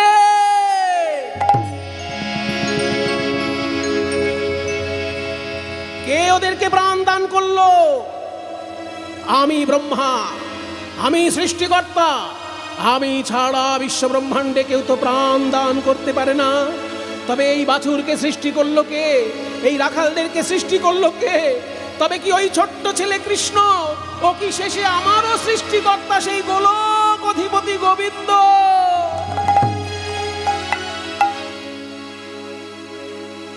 নিজের ভুল বুঝতে পেরে ব্রহ্মা ছুটে এসে গোবিন্দের 2টি রাঙা চরণে আছাড় খেয়ে পড়লেন। হে ভগবান,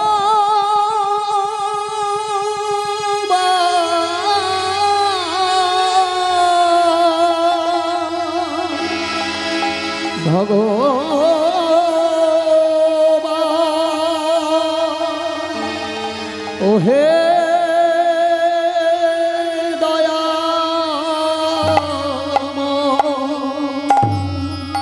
হে ভক্তগণ, এই মানব জাতির পিতা বলা হয় মনুকে। দনুর পুত্র যেমন দানব, তেমনি মনুর পুত্র মানব। তাই মনু রাজার পুত্র হচ্ছে মানব জাতি, আর মনুর পিতা হচ্ছেন ব্রহ্মা। তাই ব্রহ্মাকে বলা হয় মানব জাতির পিতামহ। আমাদের সকলের পিতামহ বলা হয় ব্রহ্মাকে। সেই ব্রহ্মা আজ গোবিন্দ চরণে আছাড় খেয়ে পড়ে স্তব পাঠ করছেন। সবাই মিলে একটু হাত জোড় করুন। আমরাও আজকে ব্রহ্মার শ্রী গোবিন্দের চরণে ব্রহ্মা স্তব পাঠ করছেন, কৃষ্ণ স্তব আমরা একটু শুনি। এই শ্লোকটা দিয়েই স্তব শুরু করব। ওম কৃষ্ণায় বাসুদেবায় হরহি পরমাত্মনে প্রণত ক্লেশনাশায় গোবিন্দায় নমো নমঃ। ওম ईश्वर परम कृष्ण सच्चिदानंद विग्रह अनादिरादिर्गोविंद सर्वकारण कारणम् अथापि ते देवपदाम्बुजद्वय प्रसादलेशानुगृहीत एव हि जनाति तत्त्वं भगवन् महिम्नः न चान्य कोऽपि चिरां विचिन्वन् श्यामं हिरण्यपरिधिं वनमाल्यवरः धातुप्रवालनटवेशमनोव्रतांशे विन्यस्तहस्तमितरेण धुनानमविजं करुणोद्बलालककपोलमुखाब्जहासं बरहापीडनटवरवपुः कर्णयोः कर्णिकारं बिभ्रद्वासकनककपीशं वैजयन्तीं च मालां गन्धानुवेणोरधरसुधया पूरयन् गोपवृन्दैः वृन्दारण्यं स्वपदरमणं प्राविशद्गीतकीर्तिः दीपाचिरेव हि दशान्तरमभ्युपेत्य दीपायते विवृतिहेतुसमानधर्मा यस्ताद्येव च हि विश्रुतया विभाति गोविन्दमादिपुरुषं तमहं भजामि। गोविन्दमादिपुरुषं तमहं भजामि। गोविन्दमादिपुरुषं तमहं भजामि।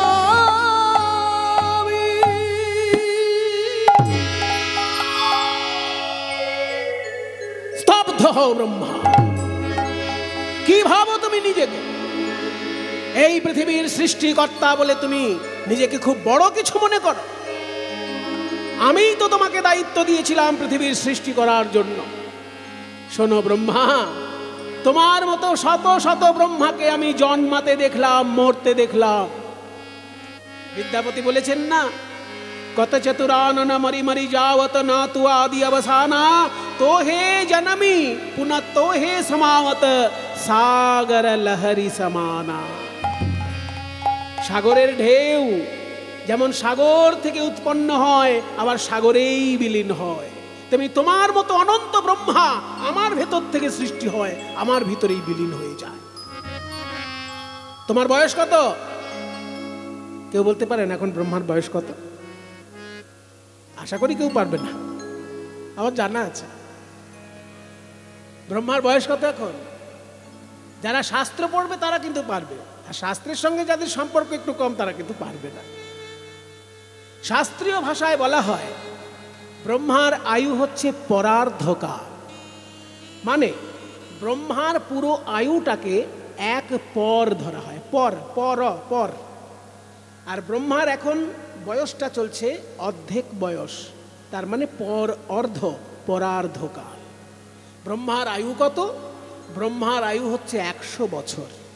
তবে ভাববেন না ওই পাড়ার রামু দাদু মতন 100 বছর, মানুষের 100 বছর নয়, ব্রহ্মার নিজের বছরের 100 বছর। ব্রহ্মার একটি দিন কেমন, বছর তো দূরের কথা। ব্রহ্মার বছর কিন্তু 365 দিনে নয়।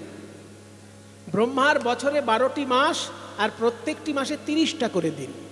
ব্রহ্মার 29 দিনেও মাস হয় না, আর ব্রহ্মার 31 দিনেও মাস হয় না। ব্রহ্মার মাসগুলো সমান হিসেবে। 30টা মাসে এই 30টা দিনে একটা মাস, আর 12টা মাসে একটা বছর ব্রহ্মার ক্ষেত্রে। কাজেই ব্রহ্মার কিন্তু 365 দিনে বছর নয়, ব্রহ্মার 360 দিনে বছর। আর ব্রহ্মার এক একটা দিন কেমন শুনলে মাথা ঘুরে যাবে। আমার আপনার যে বছর চলে, এই বছরটা 4,32,000 বছরে কলিযুগ হয়, আর তার দ্বিগুণ হচ্ছে দাপর যুগ, 3 গুণ হচ্ছে ত্রেতা, 4 গুণ হচ্ছে সত্যযুগ। তাহলে সত্য, ত্রেতা, দাপর, কলি, চারটে যুগের মোট আয়ু কত? 4,32,000 বছরকে দিয়ে 10 গুণ করতে হবে। 10 গুণ করলেই 4 যুগের আয়ু বেরিয়ে আসে। 4,32,000 গুণ 10। এই 4টে যুগ যদি 71 বার ঘুরে ফিরে আসে, মানে সত্য, ত্রেতা, দাপর, কলি, সত্য, ত্রেতা, দাপর, কলি, সত্য, ত্রেতা, দাপর, কলি, এরকম যদি 71 বার ঘুরে ফিরে আসে, তবে হয় একটা মনুর রাজত্বকাল, আর তাকে বলা হয় মন্বন্তর। এই 14টা মনুর রাজত্বকাল ধরে ব্রহ্মার একটা দিন হয়। এবার কবিতায় বলছি, চৈতন্য চরিতামৃতে কবিতায় লেখা আছে, আমি যেটা গদ্যে বললাম এটা কবিতায় চৈতন্য চরিতামৃত বলছে, সত্য, ত্রেতা, দাপর, কলি 4 যুগ জানি, এই 4 যুগে 1 দিব্য যুগ গণি, 71 দিব্য যুগে 1 মন্বন্তর, 14 মন্বন্তর ব্রহ্মার দিবস ভিতর।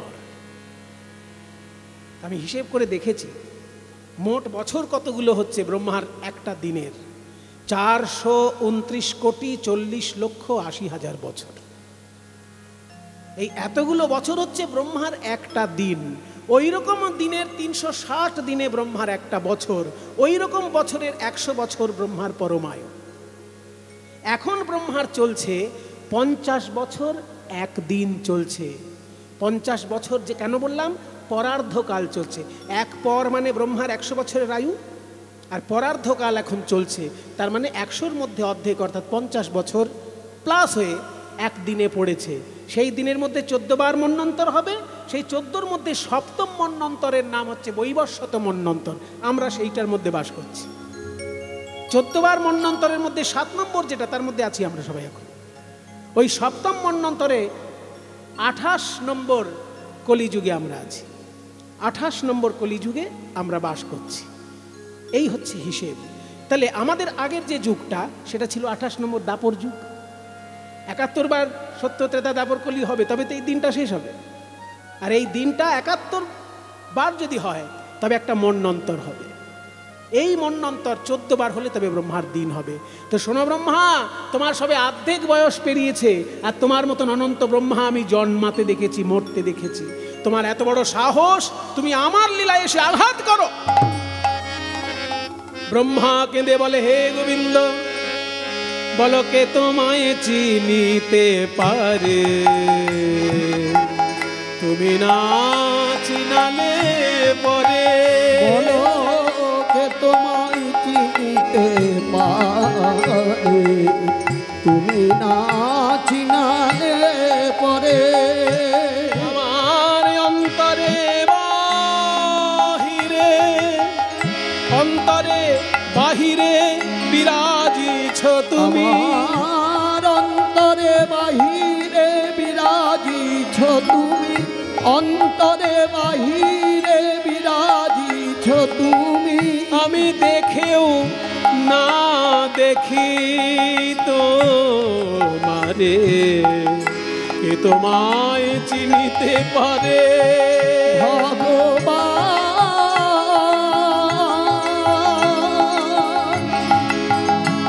ওহে দয়াময়, ওহে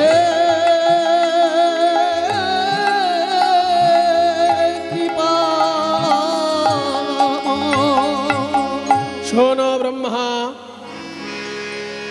यद यदाचरति श्रेष्ठस्तत्तदेवेतरो जनाः स यत् प्रमाणं कुरुते लोकस्तदनुवर्तते। বড় মানুষ যে আচরণ করে সাধারণ মানুষ তাকে অনুসরণ করে। তুমি হলে সৃষ্টিকর্তা, তুমি যদি অন্যায় করো সমস্ত জীব অন্যায় করবে। তাই তোমার অন্যায়ের শাস্তি তোমায় পেতেই হবে। আমি তোমায় শাস্তি দিতে চাই। ব্রহ্মাকে দে বলে, হে গোবিন্দ, আমি আপনাকে চিনতে পারি নাই, আপনার লীলায় আমি আঘাত করেছি, যে শাস্তি আমায় দেবেন দিন। কিন্তু একটাই প্রার্থনা আপনার চরণে, আপনি যেন আমাকে চরণ ছাড়া করবেন না। ব্রহ্মা, তুমি বড় বুদ্ধিমান। আমি ভেবেছিলাম তোমাকে দেবকুল থেকে নরকুলে পাঠাবো, কারণ মানুষ আমাকে চিনতে ভুল করে, তাই তোমাকে মানুষ কুলে আমি পাঠাবো ভেবেছিলাম। কিন্তু তুমি আবার বললে আমায় চরণ ছাড়া করো না। তার মানে তোমাকে মানুষ কুলে পাঠালে আমাকেও মানুষ হয়েই যেতে হবে। তাই হবে ব্রহ্মা, আগামী কলিযুগে আমি হব গৌরাঙ্গ মহাপ্রভু। আমার জন্মের 35 বছর আগে তুমি জন্ম নেবে, 35 বছর আগে তুমি জন্মগ্রহণ করবে। তোমার নাম হবে হরিদাস। মুসলমান পরিবারে জন্মগ্রহণ করবে, কিন্তু হরিনাম সংকীর্তন তোমার এত ভালো লাগবে যে মুসলমান পরিবারে জন্ম নিয়েও তুমি হরিনাম করবে। তাই মুসলমান সমাজ ব্যবস্থা তোমাকে 22 বাজারে বেত্রাঘাত করবে, তথাপি তুমি হরিনাম গ্রহণ করবে। তোমার হরিনামের মহিমায় লক্ষ লক্ষ মানুষ হরিনামে আকৃষ্ট হবে। তোমা হইতে হবে মোর হরিনাম প্রচার, হইতে হবে মোর হরিনাম প্রচার। তাই সেই ব্রহ্মা কলিযুগে জন্মগ্রহণ করলেন চৈতন্য পার্ষদ রূপে।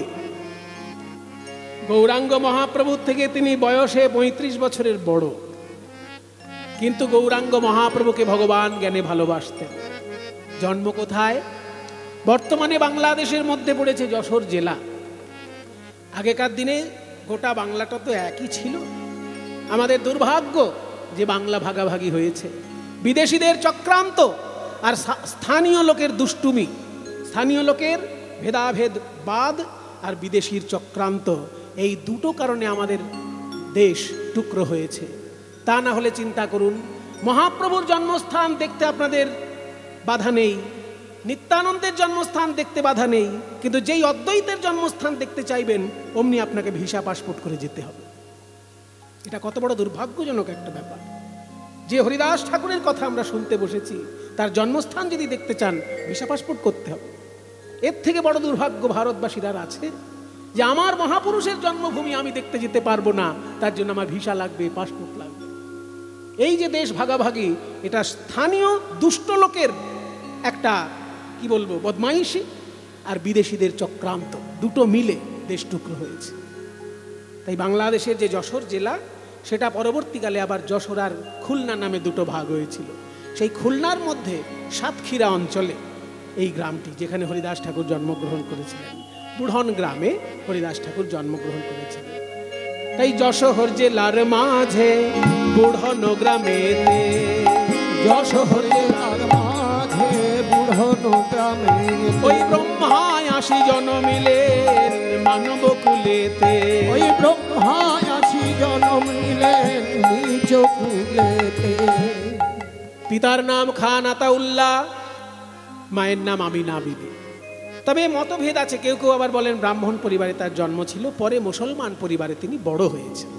যারা বলেন ব্রাহ্মণ পরিবারে জন্ম ছিল, তারা বলেন মায়ের নাম, পিতার নাম মনোহর চক্রবর্তী, মায়ের নাম উজ্জ্বলা দেবী। যা যে পরিবারেই তার জন্ম হোক যেথা সেথা, কর্ম হোক ভালো। আমাদের জন্য তিনি কি করেছেন আমরা সেটা দেখব। খান আতাউল্লাহ, গৌড়ীয় বৈষ্ণব অভিধানে যেটা লেখা আছে আমি সেটা বলছি। পিতার নাম খান আতাউল্লাহ, তার ঘরে জন্মগ্রহণ করলেন, কিন্তু মাত্র 1.5 বছর বয়সের মধ্যে পিতা মাতা দুজনকেই হারালো ওই ছোট্ট ছেলে হারেস। হঠাৎ করে মহামারী আক্রমণ করলো সারা দেশকে। মহামারীর আক্রমণে পিতা মাতা দুজনই পরলোকগত। মৃত পিতা মাতার কোলের কাছে 1.5 বছরের শিশু হারেস কাঁদছে। মামা বলিয়া শিশু কাঁদিতে লাগিল, ও মামা বলিয়া শিশু কাঁদিতে লাগিল। হাবিবুল্লাহ কাজী এসে কোলে তুলে নিল, হাবিবুল্লাহ কাজী এসে কোলে তুলে নিল। তখনকার দিনে এক একজন কাজী সাহেবের আনুগত্যে কয়েকটা করে গ্রাম শাসন হতো। এখন যেমন পঞ্চায়েত, এক একটা পঞ্চায়েতের আনুগত্যে কয়েকটা গ্রাম শাসন হয়, তখনকার দিনে এরকম এক একজন কাজী সাহেবের দায়িত্বে কয়েকটা গ্রাম থাকে। তা হাবিবুল্লাহ কাজী সাহেব দেখতে বেরিয়েছেন এত বড় মহামারীতে কজন বেঁচে আছে, কজন মরে গেছে। তার মধ্যে দেখে পিতা মাতা মৃত, মৃত পিতা মাতার কোলের কাছে একটা 1.5 বছরের শিশু কাঁদছে মা মা বলে। ওই ছোট্ট ছেলেটিকে হাবিবুল্লাহ কাজী সাহেব কোলে তুলে নিলেন, আকাশের দিকে তাকিয়ে বললেন, ইয়া আল্লাহ, ইয়া খোদা, এ তোমার কেমন মেহেরবানি, হাজার হাজার ইনসান ইন্তেকালের মুখে ঢলে পড়েছে, তুমি একটা ছোট্ট শিশুর জিন্দেগি বকশিশ দিয়েছো খোদা। এ নিশ্চয়ই একদিন তোমার খিদমত করবে, তোমার মেহেরবানিতে এই ছেলের জিন্দেগি তুমি বকশিশ দিয়েছো খোদা, এ নিশ্চয়ই একদিন তোমার খিদমত করবে, তোমার ইবাদত করবে। তাই ছোট্ট ছেলেটাকে নিয়ে বাড়িতে এসে বলছে, আমিনা, কত মাজার শরীফে গিয়ে তুমি দোয়া ভিক্ষা করেছো একটা সন্তান পাওয়ার জন্য, পাওনি তো? এই দেখো খোদার মেহেরবানি, আমি এই ছোট্ট ছেলেটাকে কুড়িয়ে পেয়েছি, এর বাবা মা মারা গেছে, একে তুমি কোলে তুলে নাও। ফাতেমা বিবি, ফাতেমা বিবির কোলে সমর্পণ করি, ফাতেমা বিবির কোলে সমর্পণ করি। ফাতেমা বিবি ছোট্ট ছেলেটাকে কোলে পেয়ে খোদার মেহেরবানি মনে করে তাকে বড় করতে লাগলেন। নাম রাখা হলো হারিস। হারিস যখন একটু বড় হয়েছে, কিসে যেন সুরে তার মন টানে। পাড়ায় যখন কোথাও কীর্তন গান হয়, হরিনাম হয়, ওই হারিস গিয়ে সবার সামনে বসে থাকে। কীর্তন গানের আসরে যখন কীর্তন হচ্ছে, ছোট্ট ছেলে হারিস গিয়ে সবার সামনে বসে আছে। আর কীর্তনিয়া যিনি, তিনি বলছেন, ভাই, জাতি ভেদ নিয়ে যে আমরা বড়াই করি, এ আমরা নিজেরা করেছি ভাই। শোনো, শাস্ত্র বলছে 4টি জায়গা থেকে 4টি জাতির উৎপত্তি হয়েছে। ভগবানের মুখ থেকে ব্রাহ্মণের সৃষ্টি, ভগবানের বাহু থেকে ক্ষত্রিয়ের সৃষ্টি, ভগবানের উরু থেকে বৈশ্যের সৃষ্টি, আর চরণ থেকে শূদ্রের সৃষ্টি। কিন্তু গোটাটাই তো ভগবানের শরীর, তাই মানুষের মধ্যে কোনো ভেদাভেদ নেই, সবারই জন্ম ভগবানের শ্রী অঙ্গ থেকে। তাই নিজেদের মধ্যে ভেদাভেদ করো না ভাই। মুখবাহুরূপাদেভ্য পুরুষস্যাশ্রমৈঃ চত্বারো যজ্ঞিরে বর্ণা বিপ্র শূদ্রাদয় পৃথক। শ্রীমদ্ ভাগবত বলছে যে মুখ থেকে ব্রাহ্মণ, হাত থেকে ক্ষত্রিয়, উরু থেকে বৈশ্য, চরণ থেকে শূদ্র, এই 4টি বর্ণ যে জন্মগ্রহণ করেছে, সবাই ভগবানের শ্রীঅঙ্গ থেকেই জন্ম নিয়েছে। তাই নিজেদের মধ্যে কেউ ভেদাভেদ করো না ভাই। ওরে মন কি করে বরণ কুলে, হে মন কি করে বরণ কুলে, হে মন কি করে বরণ কুলে, হে মন কি করে বরণ কুলে। আহা যে কুলে তোমার, যে কুলে তোমার জন্ম হোক না, যে কুলে তোমার জন্ম হোক না, সকলি ভক্তি মূলে, রে মন কি করে বরণ কুলে, রে মন কি করে বরণ কুলে, রে মন কি করে বরণ